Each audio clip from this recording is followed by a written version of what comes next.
Hey there! Been a while since we had a development video, huh? So, a lot of things have changed. So let's do things. First, just so you know, this place is empty for now. And we can look at the books, but they're blank. That'll change. Also, when we last left our hero, we got our face handed to us by a wraith horror.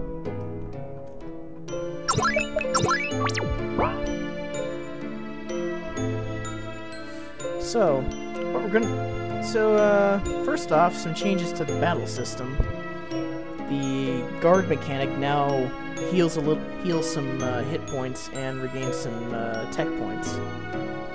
This kind of works the same way that it does in one of my favorite games, Legend of Dragoon, where if you guarded in that game, you recovered a little bit of magic and health. Also, for my own sanity, I've included a, for GameDev's only skill, called Instagib,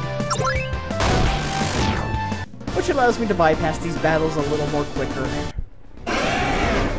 Because fighting these things like 20 million times just to make sure everything works correctly, not very fun.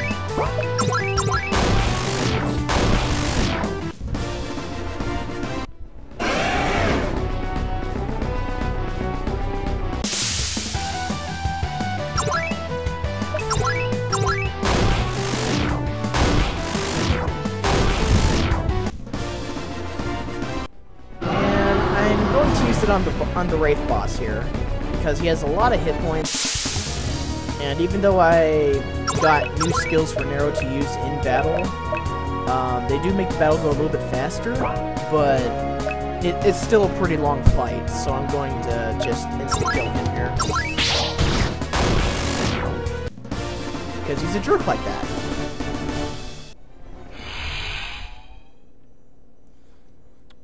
Give me a second. And what you don't know is that I paused the video because something had to be changed. So anyways, this is stuff that hasn't been shown yet because we got killed by the Wraith last time in last video. And we get our introduction to this lady right here whose name is Dean. She watches over the Tower of Souls. We get a little bit of insight into how into the tower itself. Really phone? Not in the mood. Sorry.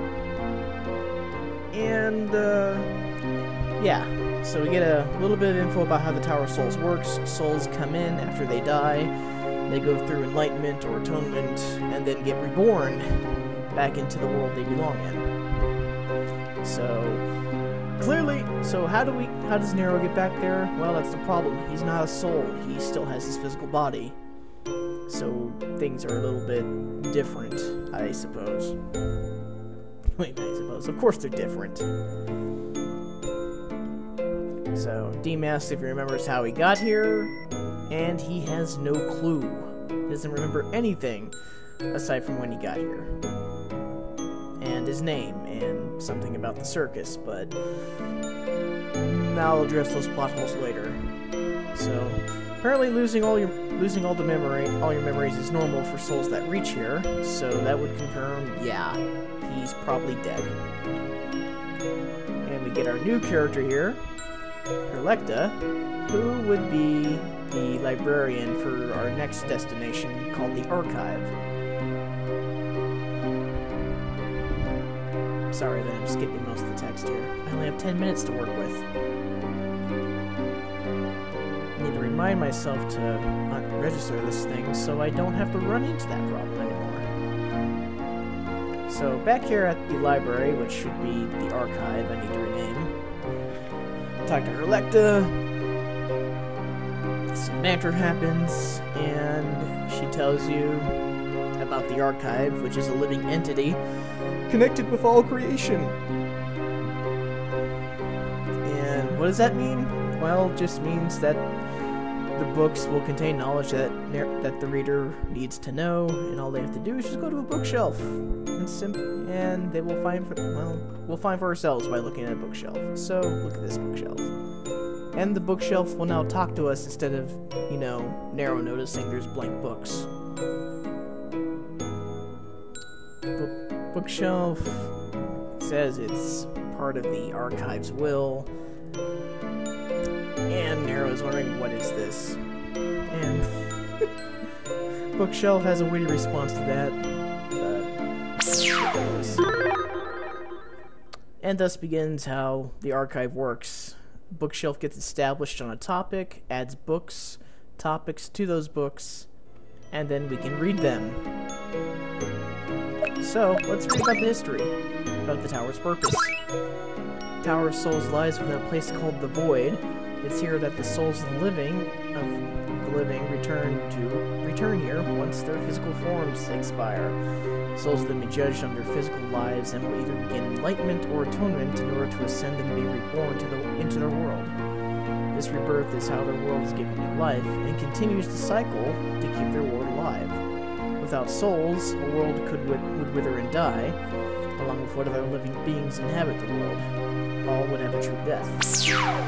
And we get more topics.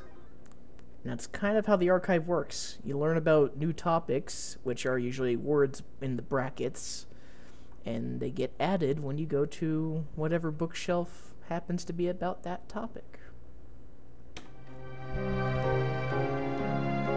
So, we could check out the new topics that were added, but I didn't add anything into those topics, so that would just come up blank. So instead, let's go talk to Nero. Let's go look at Nero's book and how we got here, which was an experiment in how to do transitional cutscenes. Hopefully it works. There we go.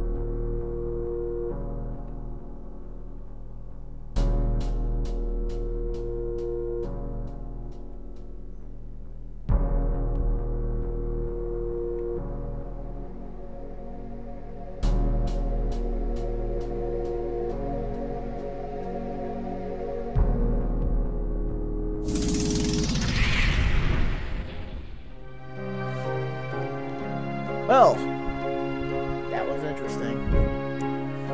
Nero wonders what the hell that is, and it didn't really tell him anything. And the extension of the archive's will tells him that there was interference, and Nero's doubting its ability to answer anything, which it can, but the question he asked is connected to his own soul, rather than something that's already set in place like the Tower of Souls. Essentially, Nero's asking it to peer into his own soul and memories, and, well, Nero doesn't remember anything, so it's kind of fragmented.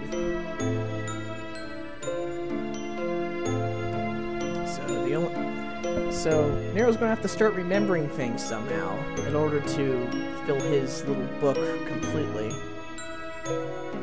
So instead of considering Nero's book as an answer, consider it kind of like a progress bar of sorts on how well he's progressing on that little task. And this is where it leads into the next system in terms of growth.